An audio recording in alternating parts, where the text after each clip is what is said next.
Hi, I'm Sarah from The Upcoming. Such a pleasure to be with you here. How does it feel to have been nominated for this Rising Star Award?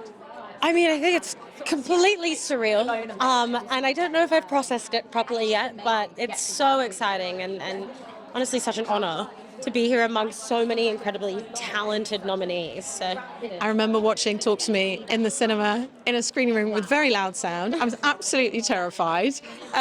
When you first read that script, what appealed to you? Because it does feel like it's kind of got an old school feel to it, but it's also something very fresh. yeah.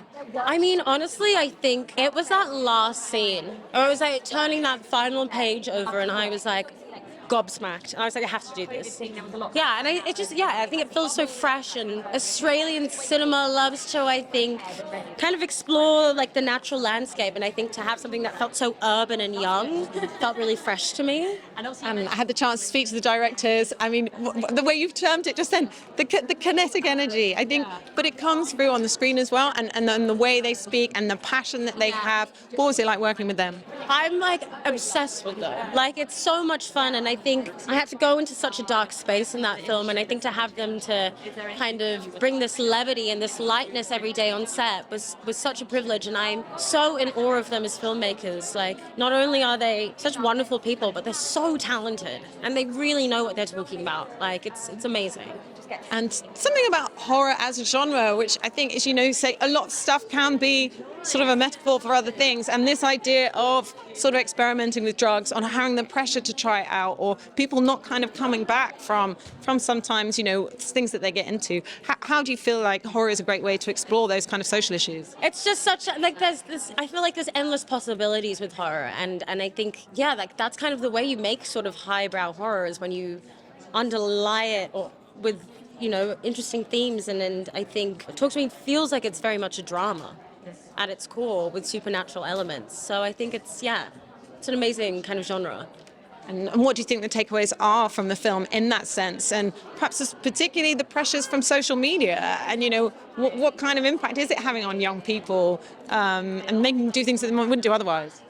Yeah, I think that's definitely a part of it, and I guess it's kind of highlighting where we're at in society, and this need for kind of external validation, which people are often getting through social media, and I suppose it's sort of a warning as to what that could potentially do. But I always felt like it was also a meditation on mental health and grief, and I feel like that's really like the kind of core of what the film's about. I think that's what makes it so amazing, is it explores so many different kind of ideas.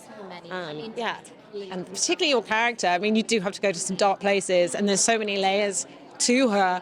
Did you find it hard to almost like bring yourself to that brink and then come back again from it? Did it sort of linger with you for a long time after?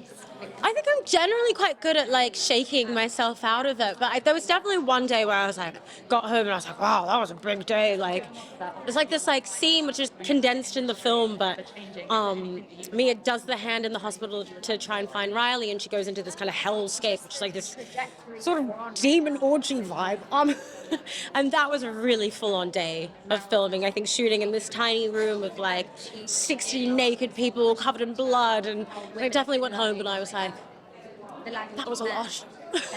And what about the reactions to the film? I mean, it was one of these, you take your family to, were they all absolutely petrified? Like, what's been the response? My mum still hasn't seen it. I like tried to show her the trailer. She was like, no, couldn't be me. But my dad came to Sundance with me, and he loved it. So yeah, I think they're just overjoyed. Tell us a bit about what we've got coming up in 2024, and I think working with Nicole Kidman, Harris Dickinson. I'm not too shabby. Yeah, I mean, I'm shooting Baby Girl at the moment, which has been like honestly unreal. It's such a fantastic cast, and to be working with such kind of powerhouses of their craft is like insane. In terms of what you've got your eye set on in the future, who would you really love to work with? You haven't had a chance to yet, or is there another genre you want to try? You were saying earlier sci-fi? Sci-fi. We are doing a sci-fi Western musical.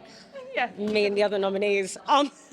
But I think sci-fi, I mean, there's so many incredible directors out there, like, Greta Gerwig would be incredible, like, Patty Jenkins, there's so many people, I think. And I just feel like there was quite a lot of girl power up on that stage this morning. How does it feel? I mean, do you think it's also symptomatic of where we are in the cinema industry? It does feel like there's so many exciting roles out there for women, the diversity of roles. People aren't being boxed in perhaps in the way they were in the past. Absolutely agree with that. I think it's very much a testament to where we're at in the industry. And you look at the kind of variety of roles that each of these nominees have been kind of nommed for, and it's very much a testament to the breadth of roles that women are being able to engage with. So it's so exciting. And also, Australian cinema, cinema itself, but also all the actors and actresses, my God, in the Golden Globes, people were talking about, a lot of people don't even realise it, that people are Australian. I know. Sometimes I don't think people think I'm Australian. I'm like, yeah, I am. But no, it's so exciting. It's such an amazing moment. I mean, be here with Jacob, like, it's great. Fantastic. Well, thanks so much for your time. We enjoy the rest of the day and best of luck for the nomination. Thank you. Cheers.